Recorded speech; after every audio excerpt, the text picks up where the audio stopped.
తెలంగాణలో నిరుద్యోగుల గోస వినిపిస్తూనే ఉంది, ఎట్లా చూస్తున్నారు? ఇది నిరుద్యోగుల సమస్యగానే ఉంటుంది కదా తప్ప మాకు ప్రాబ్లం అయితే ఎక్కడ సాల్వ్ అవుతుందైతే అనిపిస్తలేదు.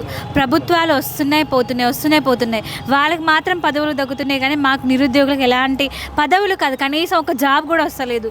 కానీ ఇది రాజకీయ పరంగానే చూస్తున్నారు, రాజకీయ కోణంలోనే ఆలోచిస్తున్నారు తప్ప నిరుద్యోగ సమస్యలాగా గుర్తించడం లేదు.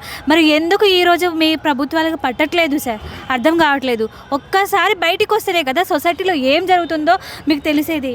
ఒక్కసారి బయటికి రండి సార్, మేము నిరుద్యోగుల తరఫున రిక్వెస్ట్ చేస్తున్నాం. బయటికి వచ్చి మా సమస్య ఏంటి అని మీరు అడిగితేనే కదా మీ ప్రభుత్వానికి ఈ సమస్య ఉంది.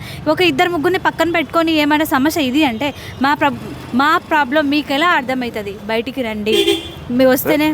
రేవంత్ రెడ్డి పోస్ట్పోన్ చేయాల్సిన అవసరం లేదు, పోస్ట్పోన్ చేస్తే ఉద్యోగాలు ఆగిపోతాయి అంటున్నారు. మరి అలా అనుకుంటే సార్ లాస్ట్ ప్రభుత్వంతో కొట్లాడినాం, మరి ఆ టైంలో పోస్ట్పోన్ చేసారు, మళ్ళీ ఎలక్షన్ కోడ్ వచ్చింది, గ్రూప్ 1లో పెంచారు, డిఎస్సిలో పెంచారు, అన్నింటిలో పెంచారు. అప్పుడు రాని ప్రాబ్లమ్స్ ఇప్పుడు ఎందుకు వస్తుంది సార్? గ్రూప్ 2 పోస్టులు పెంచి ఎగ్జామ్ కండక్ట్ చేస్తే అక్కడ ఏం వస్తుంది?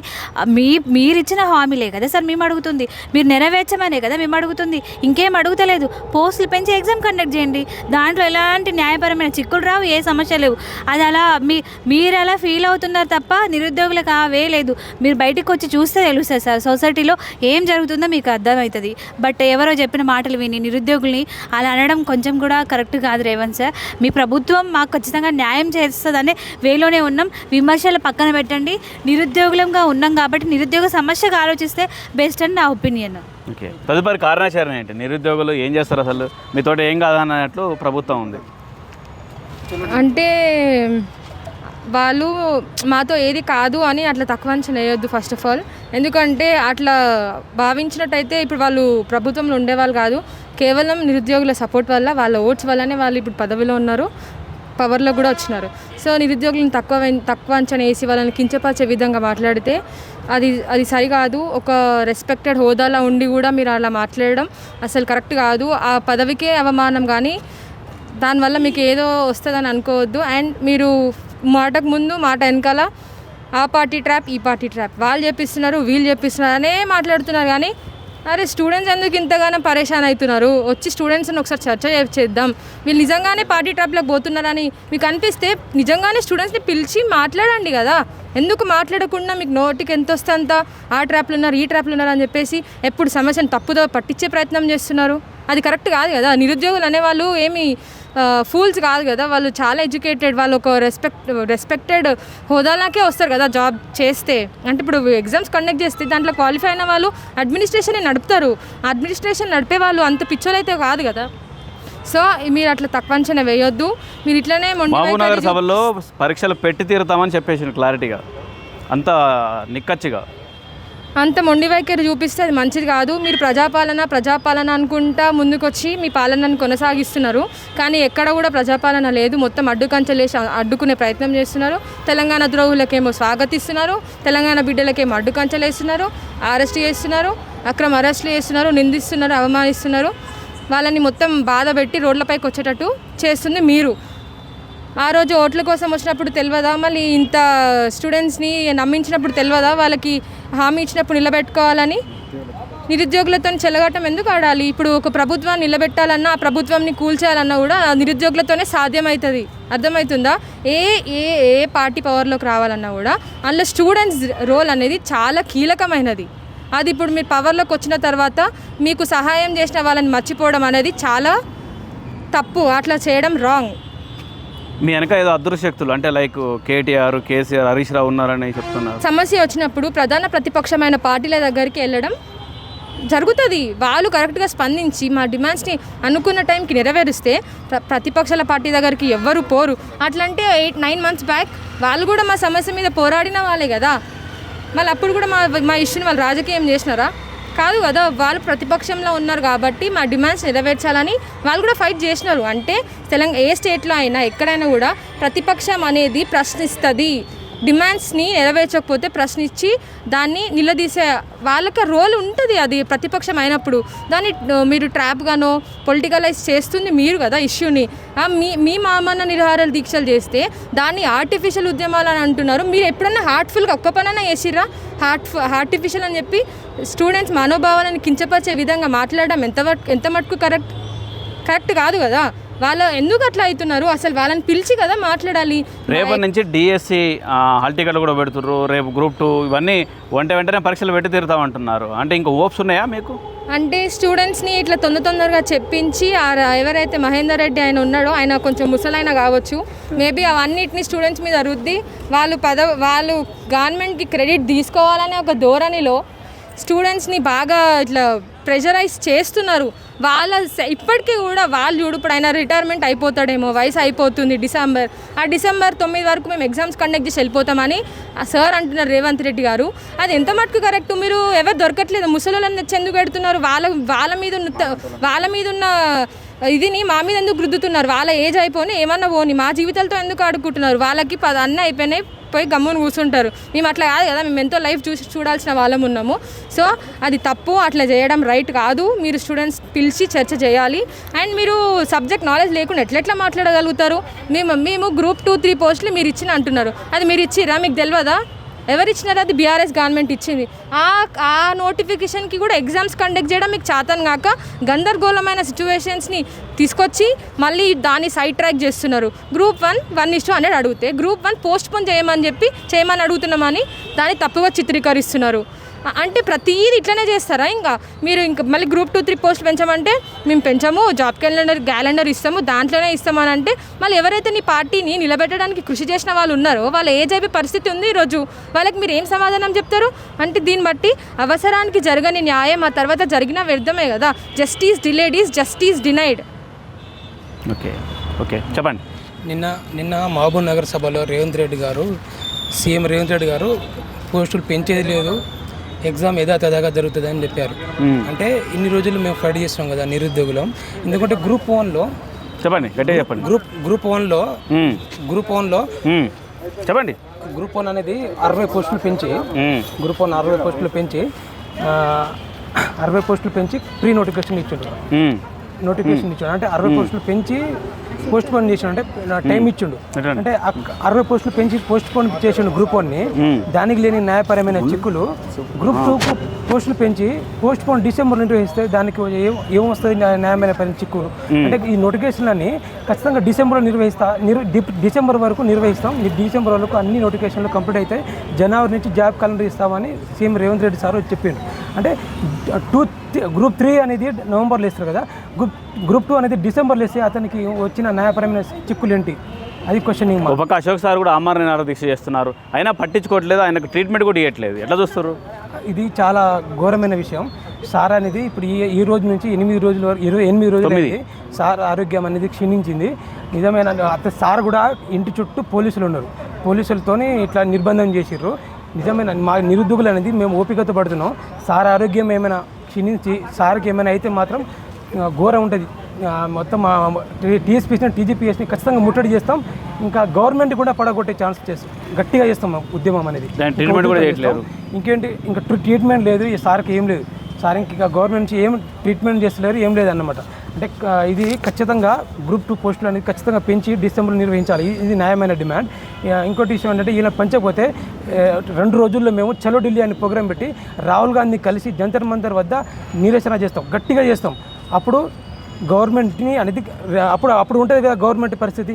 మా నిరుద్యోగుల వల్లనే గవర్నమెంట్ని బీఆర్ నుంచి పడగొట్టి కాంగ్రెస్ గవర్నమెంట్ తీసుకొచ్చినాం. మాకు న్యాయపరమైన ఇన్ని రోజులు చేసిన మా న్యాయపరమైన డిమాండ్ అనేది ఖచ్చితంగా నెరవేర్చాలి. గ్రూప్ 2 పోస్టులు అనేది పెంచి డిసెంబర్లో నిర్వహించాలి. ఓకే, నిరుద్యోగుల కోసం అశోక్ సార్ ఆమరణ నిరాహార దీక్ష చేస్తుంటే ఆయన కూడా రకరకాల అప్లికేషన్లు పెడుతున్నారు. సార్ దీక్ష చేస్తున్నారు కాబట్టి గవర్నమెంట్ నుంచి ఖచ్చితంగా స్పందన రావాలి. ఎందుకనంటే ఎవరైనా ఇప్పుడు నిరాహార దీక్ష చేస్తుండే అది గవర్నమెంట్ పైననే కదా చేస్తుంది, మా డిమాండ్స్ కోసమే కదా చేస్తుంది. సో తప్పకుండా సార్ దగ్గరికి వచ్చి వాళ్ళ సార్ డిమాండ్స్ ఏందో తెలుసుకొని అందులో ఎంతవరకు సాధ్యమైతే ఎంతవరకు సాధ్యం కావనేది ఒక క్లారిటీ సార్కి ఇచ్చి ఆయన దీక్ష విరమింపజేస్తే మంచిదని నేను అనుకుంటున్నాను. ఆయన రాజముద్రలు తొలగిస్తాడు, టీఎస్పీఎస్సీని టీజీపీఎస్సీగా చేస్తాడు. ఇవన్నీ పనికిమాలినాయి కదా. ఎందుకు ఇవన్నీ? నువ్వు ఇప్పుడు ఫస్ట్ మెయిన్ కాజ్ ఉన్నది నిరుద్యోగులది, అది చేయకుండా ఇవన్నీ తీసేస్తూ ఉంటాడు. ఏం చేస్తున్నాడో ఏం అర్థమవుతలేదు. సో ఇప్పుడు ఏమనంటే ఇంకా అదే కదా తెలిసిన విషయమే, పోస్టులు పెంచమని అడుగుతున్నాం. పిచ్చోన్ చేతిలో రాయి పెట్టినట్టుంది రేవంత్ రెడ్డి అనేది. ఎందుకనంటే ఎప్పుడు ఎట్లా బిహేవ్ చేస్తున్నాడు అనేది, ఎప్పుడు ఏం మాట్లాడతాడు, ఎప్పుడు ఎట్లా ఎవరిని హింసిస్తాడు అనేది మాకు అర్థమవుతలేదు. స్టూడెంట్స్ అని కూడా చూడకుండా వాళ్ళపైన లాఠీ చార్జ్ చేపించడం, గర్ల్స్ అని కూడా చూడకుండా వాళ్ళని ఈడ్చుకొని వెళ్ళడం, వాళ్ళని పట్ల గౌరవం లేకుండా బిహేవ్ చేస్తున్నాడు. ఈరోజు తెలంగాణ రాష్ట్రంలో ప్రజాస్వామ్యం అనేది శూన్యం అయిపోయిందని అనిపిస్తుంది మాకు. ఆయన తనకు తాను ఒక రాజుగా భావించుకొని ఈ పరిపాలన కొనసాగిస్తున్నాడు. కాకతీయ కళాతోరణం, చార్మినార్ రాజరిక పోకడాలకి సంకేతంగా ఉన్నాయని రాజముద్రల నుంచి తొలగించిన నువ్వే రాజ్యాంగానికి విరుద్ధంగా ఉన్న నీ నియంత్ర పాలనని ఎట్లా మేము చూస్తూ ఊరుకోగలం? దాన్ని మేము తీవ్రంగా ఖండిస్తున్నాం. మీరు ఇట్లా చేయొద్దు, మా హక్కులని మేము నెరవేర్చుకోవాలి, మాకు వాయిస్ చెప్పాలి, మా ఒపీనియన్ని వాయిస్ అవుట్ చేసే అవకాశం కల్పించాలి. మీరు మీ దగ్గర పిలిచి మాతో డిస్కషన్ చేయాలి. కోచింగ్ సెంటర్ వాళ్ళతో పిలిపించి చేస్తే ఎగ్జామ్స్ పైన ట్రాన్స్పరెన్సీ అనేది ఉండదు. ఆయన ఏదైనా ఒక పదవిలో ఉండాలి కదా. ఇక్కడ గ్రంథాలయ చైర్మన్ ఉంటారు అండ్ అక్కడ పోయి డెలిగేషన్ ఇస్తారు. సో ఇది ఎట్లయితే మాకు భయం అనిపిస్తుంది కదా. ఇప్పుడు ఈయన కోచింగ్ సెంటర్ ఉంది, అక్కడ నుంచి పేపర్ తీసుకొచ్చి స్టూడెంట్స్కి ఇచ్చే ఛాన్సెస్ కూడా ఉంటాయి కదా. ఎవరైతే ఇప్పుడు గ్రంథాలయ చైర్మన్ ఉన్నారో వాళ్ళు. సో అట్లా కాకుండా చాలా ట్రాన్స్పరెన్సీగా కండక్ట్ చేస్తున్నామని పదే ప్రెస్ మీట్లలో పెట్టి సేమ్ స్క్రిప్ట్ చదువుతున్న బల్మూర్ వెంకట్కి కానీ వాళ్ళందరికీ తెలియజేయండి ఏంటంటే చెప్పాలనుకుంటుంది ఏంటంటే ఆయన ఒక స్క్రిప్ట్ తెచ్చుకుంటాడు, ఎప్పుడు ప్రెస్ మీట్ ఉంటుంది అదే చదువుతున్నాడు. నాకు తెలియదు ఎంత మటుకు అవగాహన ఉందనేది లేదనేది. దీన్ని బట్టి ఏమవుతుందంటే ఆయన మాట కూడా అధిష్టానం లెక్క చేస్తలేదు, ఆయన దిక్కలేదు అని అర్థమవుతుంది. సో అంటే ఇంకేం చేయాలి? నిరుద్యోగులు ముట్టళ్ళు చేసిర్రు, ధర్నాలు చేసిర్రు, ఆందోళన చేసిర్రు, ఆమరణ నిరాహార దీక్ష చేసిర్రు, హెచ్చరించారు. ఇంకేం చేయాలి? అసలు ఎట్లా మీరు ఇంకేం చేయాలనుకుంటున్నారు? నేను ఫస్ట్ ఏం చెప్పదలుచుకున్నా అంటే మన సీఎం గారికి ఈ ఎగ్జామ్ డేట్ల పైన అవగాహన లేదు. మొదటి అవగాహన లేని వ్యక్తి ఎవరన్నా ఈ తెలంగాణ రాష్ట్రంలో ఉన్నారంటే రేవంత్ రెడ్డి గారికి లేదు. నేను దీనికి చెప్పే విషయం క్లారిటీ ఏంటిదంటే తను మాట్లాడిన మాటలోనే క్లారిటీ లేదనేది చాలా స్పష్టంగా వాళ్ళు ఆత్మ పరిశీలన చేసుకోవాలి. ఎందుకంటే నవంబర్ 17-18 ఉండే క్యాండిడేట్కి డిసెంబర్ వరకు ఎలా బరువు అయ్యిద్ది, ఖర్చులు ఎలా అయ్యిద్ది, ఒకసారి మీరు అది ఆలోచించి మాట్లాడారా? అంటే గ్రూప్ 2ని అక్కడ వరకు ఎక్స్టెండ్ చేయడం వల్ల భారం అయ్యిద్ది అంటున్నారు. కానీ అంటే మీరు పెట్టే ఎగ్జాము ఆగస్టులో అయిపోతుందా? కాదు కదా. మరి నవంబర్లో అవుతుంది అన్నప్పుడు డిసెంబర్ నెక్స్ట్ మంతే కదా. అంటే అయ్యే పని డబ్బులు ఎంత? ఇక్కడ వయోభారం ఇక్కడ డబ్బులు ఎక్కువైతుంది అంటున్నారు. అంటే ఇక్కడ మన సీఎం సార్కి ఎగ్జామ్ డేట్ల పైన అవగాహన లేదు, మళ్ళీ అందులో ఉండే క్యాబినెట్ వాళ్ళకి అంతకుమించి లేదు. ఎందుకంటే వీళ్ళకి సఖ్యత లేదు. ఈరోజు పొంగులేటి శ్రీనివాస్ ఏమని చెప్తా ఉన్నారంటే మా అధిష్టానం స్టెబిలిటీ అయ్యే వరకు మేము వాళ్ళని తీసుకుంటా అంటున్నారు. అంటే వీళ్ళలు లుకలుకలు వీళ్ళకి అయినప్పుడు వీళ్ళు స్టెబిలిటీ అవుతారట. మరి మా జీవితం లుకలుకలు అయినప్పుడు మేము ముట్టడి చేయడం వల్ల తప్పేముంది? దీన్ని ఇలా తీసుకొని సీఎం గారు ఏం మాట్లాడుతూ ఉన్నారు? తలకు మాసిన వాళ్ళు చేస్తా ఉన్నారు. ఒక సీఎం ఆ పదవిలో ఉండి మాట్లాడే మాటలా ఇవి? గతంలో ఇలాంటి మాటలు మాట్లాడుతూనే కదా ఫామ్ హౌస్లో పడుకున్నాడు. అంటే మీరు ఇప్పటికిప్పుడు చెప్తున్నా, బేషరత్తుగా నేను చెప్తున్నా, మీరు ఇప్పుడు పెట్టండి ఎలక్షన్, మీ పరిస్థితి కూడా ఫామ్ హౌస్లో పండే పరిస్థితులే మీ. ఎంత అసలు ఎంత ఘోరంగా మాట్లాడుతూ ఉన్నారు మీరు ఎప్పుడన్నా తెలంగాణ మూమెంట్లో మీరు లాఠీ దెబ్బలు తిన్నారా? ఆ రోజు తెలంగాణ రావాలని చెప్పేసి లాఠీ దెబ్బలు తిన్నాం, మీ గవర్నమెంట్ రావాలని చెప్పేసి కూడా మేము లాఠీ దెబ్బలు తిన్నాం. ఆ లాఠీ దెబ్బలు ఎందుకు? కేసీఆర్కి ఆపోజిట్ వెళ్ళే కదా మేము తింది ఈరోజు. కానీ మీరు ఇచ్చే బహుమానాలు ఇవ్వ మాకు అనరాని మాటలు అంటూ ఉన్నారు. అదేవిధంగా ఇంకో మాట అన్నారు మీరు, ఏమని అంటే కోచింగ్ ఇన్స్టిట్యూట్లు ఉండేసి ఇది ఆర్టిఫిషియల్ చేస్తూ అంటున్నారు. కానీ మీరు సంఖ్యలు ఎత్తుకుంటుంది ఎవరినయ్యా? ఒకసారి మీరు అబ్జర్వ్ చేయండి, ఆత్మ పరిశీలన చేసుకోండి. అది మాట్లాడే మీద మీరు పరిశీలన చేసుకోవాలి.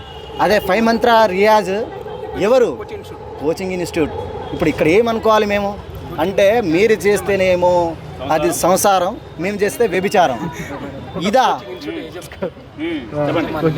అంటే ఇప్పుడు మీరు మాట్లాడే మాటలకు మీకే క్లారిటీ లేకుండా మాట్లాడుతూ ఉంటే ఇంకా ప్రజాపాలన అంటున్నారు. ఇదైతే చాలా విడ్డూరంగా ఉంది. నాకు నవ్వు వస్తుంది అసలు. అంటే ఒక సీఎం పదవిలో ఉండే క్యాండిడేట్ ఏం జరుగుతుంది ఏంటిదని తెలియకుండా అంత గౌరవప్రదమైన పోస్టులో ఉండి మీరు ఇంకా ఏమన్నా ఉంటే అదే చెప్తున్నా. మీరు అంటున్నారు బీఆర్ఎస్ వాళ్ళకని, మరి అదే ఎందుకో బీజేపీ వాళ్ళు కూడా చేశారు కదా ప్రొడక్ట్. మరి బీజేపీని ఎదుర్కొనే దమ్ము లేదా మీకు? ఒకసారి బేషరత్తు అడుగుతున్నాం మిమ్మల్ని. వాళ్ళు నీటి మీద ఉద్యమాలు చేస్తారు. అదే నీటి మీద ఆ రోజు ఉద్యమాలు మీరు చేస్తున్నప్పుడు అది చాలా గొప్ప విషయం. మరి ఇదే విషయం పైన మాకు వచ్చేసి అదే తీన్మార్ మల్లన్న, అదే బల్మూరి వెంకట వచ్చేసి మాకు ఇది చేయండి మీరు. కానీ ఆ రోజు కేసీఆర్ ఏం చేశారో పోలీసులను పెట్టి ఒక నియంత ధోరణి, నాకంటే మించిన మొగుడు లేడు అనే బిహేవియర్ ఏం చేస్తున్నారో మీరు కూడా అదే చేస్తున్నారు. మీ కాలం కూడా ఎక్కువ రోజులు నడిచే పరిస్థితులు లేవు. నిరుద్యోగుల కోసం ఆమరణ నిరాహార దీక్ష చేస్తున్న అశోక్ సార్కు చుట్టూ బలగాలం పెట్టేసి కనీసం ట్రీట్మెంట్ ఇవ్వట్లేరు. ఎట్లా చూస్తారు? ఏం లేదు, అశోక్ సార్ ఫేమ్ అవుతాడు ఎక్కడ అని చెప్పేసి వాళ్ళ భయం. ఎందుకు అంత భయం ఉన్న వాళ్ళు ఎందుకు పెట్టాలి? మరి సార్కి డిమాండ్ ఉంది కాబట్టి ఇప్పుడు మీకు ఒకటి అక్కడ అర్థం చేసుకోవాల్సింది ఏంటంటే స్టూడెంట్ బలం ఉంది సార్కి, అక్కడ వాళ్ళకి భయం అనిపిస్తుంది. చెప్పేటప్పుడుగా టీచరే అంటున్నారు కానీ సార్ పేరు చెప్పి నీకు అంత భయం ఉన్నప్పుడు మీరు ఎందుకయ్యా ఇంకా ఇన్స్టిట్యూట్లు అదే కదా. మన అశోక్ సార్ని పట్టుకొని మీరు అదే రియాజ్ని పట్టుకొని మీరు వెళ్ళారుగా, ఈ సార్ మరి ఎందుకో చేదయ్యారు. మీరు కూడా ఈయన కూడా సంకలు ఎత్తుకోండి మీకు అంతా ఉంటే. ఎందుకబ్బా ఇక ఒక భయం కాబట్టి పేరు ఎత్తలేరు అంతే. మరి ఇక్కడ మళ్ళీ ఇంకో అవకాశం ఏంటిదంటే రాజకీయం చేస్తున్నారు. అసలు రాజకీయానికి అవకాశం ఇచ్చిందే రేవంత్ రెడ్డి గారు. ఎందుకు చెప్తున్నా అంటే ఆ తప్పులు జరిగినప్పుడు తను పాత సీఎం చేసి ఉండే ఏంటంటే తను తప్పులు చేసినప్పుడు వీళ్ళకి రాజకీయం చేయడానికి ఛాన్స్ వచ్చింది. మీరు తప్పులు చేస్తున్నారయ్యా, అందుకని మళ్ళీ వీళ్ళకి ఛాన్స్ వస్తుంది. మీ దగ్గర తప్పులు లేకపోతే వీళ్ళు ఎందుకు చేస్తారు? మేమెందుకు రోడ్ల మీదకి వస్తాం? అంటే లోపం ఎక్కడ జరిగింది? మీ దగ్గర జరిగింది. దీనికి నేను వివరణ ఏమి ఇవ్వదలుచుకున్నా అంటే ఫస్ట్ ఒక ఇన్స్టిట్యూట్ క్యాండిడేట్ని పట్టుకొని మీరు డేట్లు ఎట్లా ప్రకటిస్తారు అంటే మీ ప్రజాపాలనలో మొదటి వైఫల్యం అక్కడనే స్టార్ట్ అయింది. రెండో విషయం నేను ఇంకా అనదలుచుకుంది ఏంటంటే రాజ్యాంగబద్ధ సంస్థకి మీరు ప్రక్షాళన చేశారన్నారు. ఓకే, ప్రక్షాళన చేశారు, కానీ ఏదైతే ఆ రోజు మీరు విమర్శించారో ఆ వ్యక్తినే మీరు టీఎస్పీఎస్సీ చైర్మన్గా పెట్టారు. అంటే ఎక్కడ ఉంది మీకు నీతి? ఎక్కడ ఉంది రాజనీతి? ఎక్కడ ఉంది మీకు ప్రజాపాలన? రెండో విషయం. మూడో విషయం నేను అడగదలుచుకుంది ఏంటంటే మీకు ఇప్పుడు పార్టీ ఫిరాయింపులకు లుకలుక అవుతుంది అని చెప్పేసి మాట్లాడుతూ ఉంటే ఆ లుకలుకకి మీరు కరెక్ట్గా ఇది చేస్తూ ఉంటే మీరేమో దానికి రాని అడ్డులు మాకెందుకు వస్తుంది? కాబట్టి దయచేసి మాకు డిసెంబర్లో అర్థమవుతుంది అనుకోవచ్చా? ప్రభుత్వానికి అర్థమవుతుందా ఈ సమస్య? నిన్న రేవంత్ రెడ్డి మాట్లాడింది కదా, కోచింగ్ సెంటర్ ఆయన ఇదే కోచింగ్ సెంటర్ అయినా కాలు మొక్కిరు కదా మీరు ఎలక్షన్లకు ముందు. ఏఐసిసి నుంచి ఈయన పేర్లు వచ్చినవి వీళ్ళే, అశోక్ సార్ది కానీ, మన తెలంగాణ విఠల్ అన్నది కానీ, అది తెలంగాణ విఠల్ అన్న కానీ, అశోక్ సార్ కానీ, ఇంకా మన కమల్ సార్, ఇలా ముగ్గురు నుంచి ఏఐసిసి వీళ్ళు వచ్చారు. ఇదే కోచింగ్ సెంటర్ అయిన అశోక్ సార్ ఎలక్షన్ల ముందు ఈయననే కదా 5,000 కిలోమీటర్లు తిరిగి మేమే సాక్ష్యం, మేమే పోయినాం. 2 డిస్టిక్లు అన్న, నల్గొండ, మహబూబ్నగర్ డిస్టిక్లు 2 కవర్ చేస్తాం మేము. ఆల్మోస్ట్ ఒక 11-12 కాన్స్టిట్యున్సీలు తిరిగినాం. 11-12 కాన్స్టిట్యున్సీలు తిరిగినాము ఈరోజు. అప్పుడేమో కోచింగ్ సెంటర్ అయినా గుర్తుకు రాలేడు, ఇప్పుడు వచ్చేమో నువ్వు కోచింగ్ సెంటర్ అయినా మీటింగ్లలో నువ్వు ఆయన దుర్భాషిస్తున్నావు కదా. ఇంకోటి మళ్ళీ మేము పోయినప్పుడు కూడా మొన్న అడ్డుకున్నారు పోలీసులు. ఆయన ఒక టెర్రరిస్ట్ కాదు, ఒక ఉగ్రవాది కాదు, సామాన్య ఫ్యాకల్టీ. మీరు అంతగానం భయపడాల్సిన అవసరం ఏముంది అశోక్ సార్ తోటి? సరే మీకు అంత ఇది అనిపిస్తే మా 6th సెంటర్ లైబ్రరీకి రండి, ఓఈ లైబ్రరీకి రండి, చర్చించండి మాతోటి. గవర్నమెంట్ వచ్చిన 10 రోజులకే ఎవరో రేవంత్ అన్న అంటే నేను ఉన్నా అన్నావు కదా, మరి ఇంతమంది 30 లక్షల మంది రేవంత్ అన్న అంటే నువ్వు సపోర్ట్ లేదు 10 రోజుల నుంచి, కనీసం మాట్లాడతలేవు. రోడ్ల మీద మేము ఎక్కితే 10,000 మందితో నువ్వు ముట్టడిస్తే మేము 10,000 మంది పోలీసు వాళ్ళని పెట్టినావు నువ్వు. ఈరోజు ఏంటంటే గత ప్రభుత్వం ఏది బీఆర్ఎస్ ప్రభుత్వం ఏం చేసిందో ఇప్పుడు సేమ్ ఇది కూడా రిపీట్ చేస్తుంది. అది కాలగర్భంలో కలిసిపోయింది, ఇది కలవడానికి సిద్ధంగా ఉంది. ఇది ఇంకోటి ఏంటంటే ఇంకా మేము గ్రూప్ 2 గ్రూప్ 3 మెయిన్గా మా ఏజెండా ఏంటంటే గ్రూప్ 2 గ్రూప్ 3 పోస్టులు పెంచాలా. అది గ్రూప్ 2 అయితే దగ్గరకు వచ్చింది, షెడ్యూల్ దగ్గర ఉంది కాబట్టి దాన్ని డిసెంబర్లో పెట్టాలని చెప్పేసి మేము అనుకుంటున్నది. మొత్తం ఎవరు అడిగినా కూడా అదే వస్తుంది. ఎవరో ప్రేరేపిస్తేనో ఎవరో ఇది చేసి వేరే కార్యకర్తలు ఇలా ఇన్వాల్వ్ అయ్యి టీఆర్ఎస్ కార్యకర్తలు వచ్చి మాకు ఇన్ఫ్లుయెన్స్, ఇంతమంది ఇన్ఫ్లుయెన్స్ చేస్తే మాకేమవసరం? మాకు కడుపు కాలుతుంది కాబట్టి మేము రోడ్ల మీదకి వస్తున్నాము.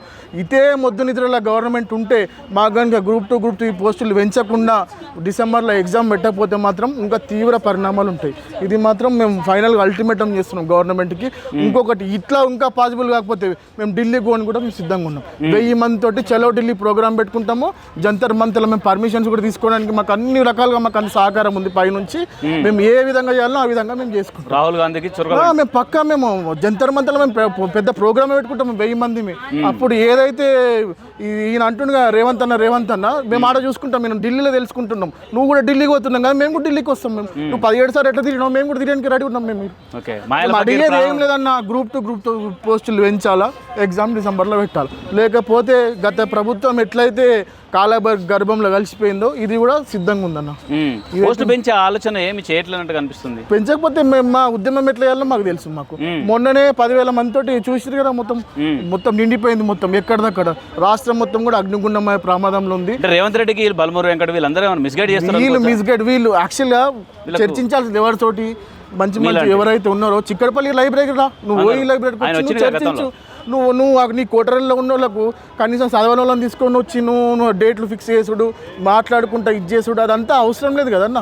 ఇప్పుడు మేము ఎవరైతే ఉన్నామో నిరుద్యోగులు మనం తీసుకపో, 100 మంది కాకపోతే 1000 మందిని కూర్చుండబెట్టుకో, అక్కడ నీ సెక్రటేరియట్లో కూర్చుండబెట్టుకో, ఇంకెక్కడన్నా పబ్లిక్ ప్లేస్లో కూర్చుండబెట్టుకొని మీకు ఎట్లా అందుబాటులో ఉంటుంది కదా. కనీసం మా గోస కూడా వింటలేరు కదా మీరు. ఆ రోజేమో మా ఎంబడ పడ్డ 2 నెలలు మాకు ఇచ్చారు. ఇదే ప్రెస్ క్లబ్ నుంచి ఆయన పోస్టులు వేస్తా అని చెప్పింది కదా, పోస్టులు వేయించి మీరు ఎగ్జామ్ రాసుకోండి అని చెప్పింది. లేకపోతే మేము అప్పుడే రాస్తుంటాం కదా అన్న ఎగ్జామ్స్.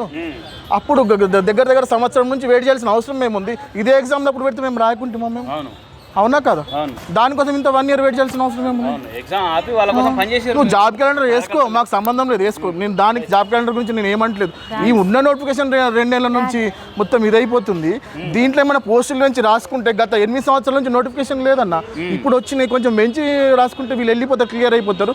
ఎవరైతే నెక్స్ట్ వస్తారో జాబ్ క్యాలెండర్ రాసుకుంటారో వాళ్ళకి మేము అబ్జెక్షన్ చెప్తలేము కదా. ఎంత అంటే ప్రజాపాలన మొన్న టీఎస్పీఎస్ ఆఫీస్ కాడ చూస్తే ఇంత పెద్ద కంచెలు దుంకుతే మొత్తం ఇట్లా దెబ్బలు లాగటంత పెట్టిన మొత్తం ప్రజాపాలన ఇట్లాంటివి ఉంటాయా? ఫస్ట్ రోజు చూపెట్టిన మొత్తం క్లైమాక్స్ 3Dలో పెట్టి మొత్తం తీసేస్తున్నాం. ప్రగతి భవన్ దగ్గర మొత్తం అన్ని అవన్నీ గోల్సులు అన్ని తీసేసి ఇది చేసినాం. మొన్ననేమో మళ్ళీ గట్టి కొడితే 6 నెలలు కూడా కాలేదు, మొత్తం కంచెలన్నీ.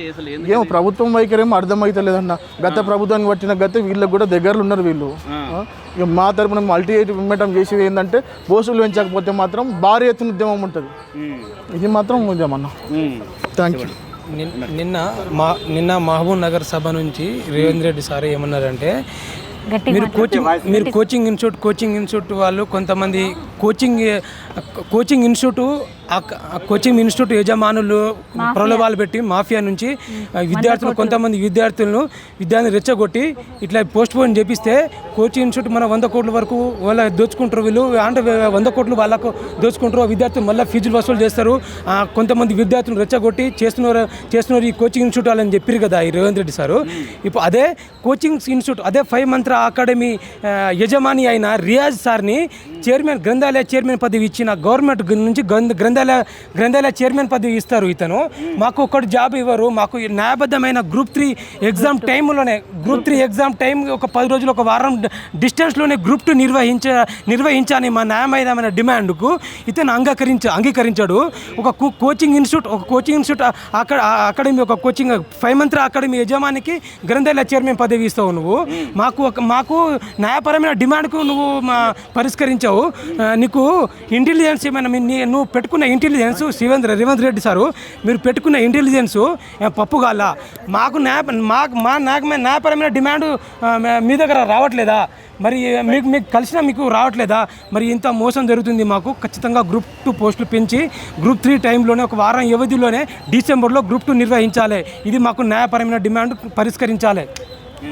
రైట్, చెప్పండి, ఎట్లా చూస్తున్నారు మీరు ఈ నిరుద్యోగుల వ్యవస్థ? నిన్న మహబూబ్ నగర్ సభలో చెప్పారు కదా ముఖ్యమంత్రి గారు, కోచింగ్ సెంటర్ వాళ్ళు లాభం పడతారు.